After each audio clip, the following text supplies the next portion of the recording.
بسم اللہ الرحمن الرحیم۔ السلام علیکم۔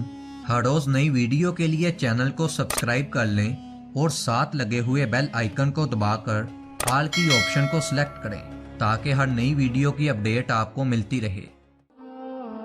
ایک گاڑی کے دروازے پر ڈنٹ کا نشان تھا۔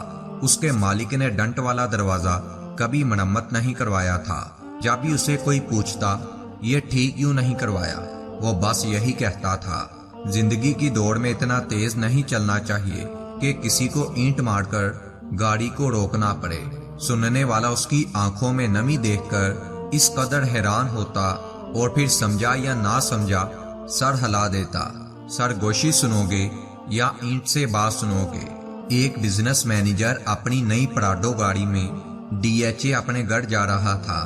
وہ گھر جاتے ہوئے ایک ایسے علاقے سے گزرا جو مضافات میں ہی واقع تھا۔ اچانک اس نے ایک چھوٹے بچے کو بھاگ کر سڑک کی طرف آتے دیکھا تو اپنی گاڑی آہستہ کر دی، مگر پھر بھی اس نے بچے کو کوئی چیز اچھالتے ہوئے دیکھا۔ ٹھک کی آواز کے ساتھ ایک اینٹ اس کی نئی گاڑی کے دروازے پر لگی تھی۔ اس نے فوراً بریک لگائی اور گاڑی سے باہر نکل کر دروازہ دیکھا جس پر کافی ڈنٹ پڑ چکا تھا۔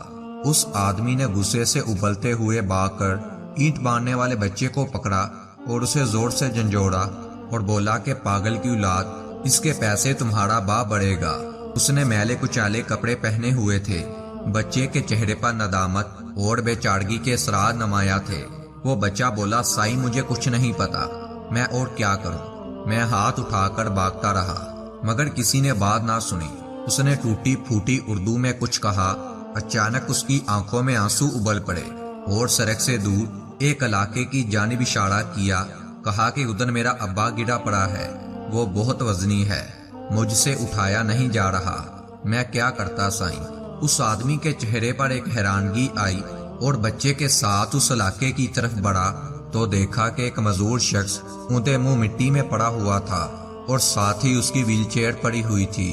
ایسا دکھائی دے رہا تھا کہ باپ کا وزن زیادہ ہونے کی وجہ سے بچے سے ویل چیئر سنبھالی نہیں گئی اور اس طرح وہ نیچے گر گیا، اور اس کے ساتھ ہی پکے ہوئے چاول بھی نیچے گرے ہوئے تھے جو شاید باپ اور بیٹا کہیں سے مانگ کر لائے تھے۔ کہا کہ سائیں مہربانی کرو، میرے ابا کو اٹھا کر کرسی پر بٹھا دو۔ وہ بچہ باقاعدہ ہچکیاں لے رہا تھا۔ اس امیر نوجوان کے گلے میں جیسا پھندا سا لگ گیا ہو۔ اسے معاملہ سمجھ آ گیا اور اپنے غصے پر بہت ندامت محسوس ہو رہی تھی۔ اس نے اپنے سوٹ کی پرواہ کیے بغیر آگے بڑھ کر اپنی پوری طاقت لگا کر معذور شخص کو اٹھایا اور کسی نہ کسی طرح سے ویل چیئر پر بٹھا دیا۔ بچے کے باپ کی حالت بری تھی اور چہرہ خراشوں سے بڑا ہوا تھا۔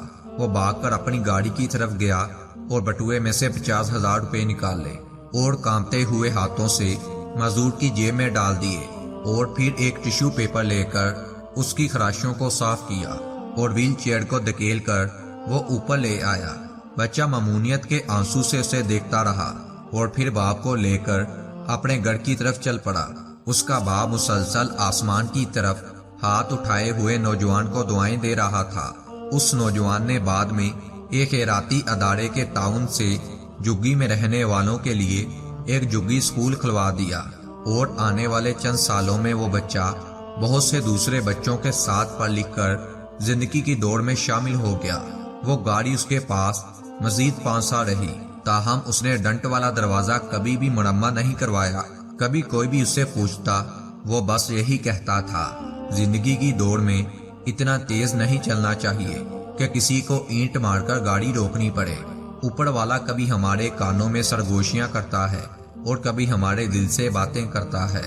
جب ہم اس کی بات سننے سے انکار کر دیتے ہیں تو وہ کبھی کبھار ہماری طرف اینٹ بھی اچھال دیتا ہے، پھر وہ بات ہمیں سنانا پڑتی ہے۔ ہم جہاں ملازم، بزنس، خاندان، بیوی، بچوں کی خوشیوں کے لیے بھاگ رہے ہیں، وہاں ہی ہمارے پاس ارد گرد بہت سارے لوگ ایسے ہیں جو کہ بے بسی کے عالم میں جی رہے ہیں۔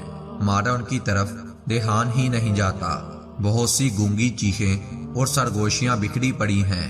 اچھا ہو کہ ہم لوگ اپنے آس پاس کی سرگوشیاں سن لیں تاکہ ہم پر اینٹیں اچھالنے کی نوبت کبھی نہ آئے۔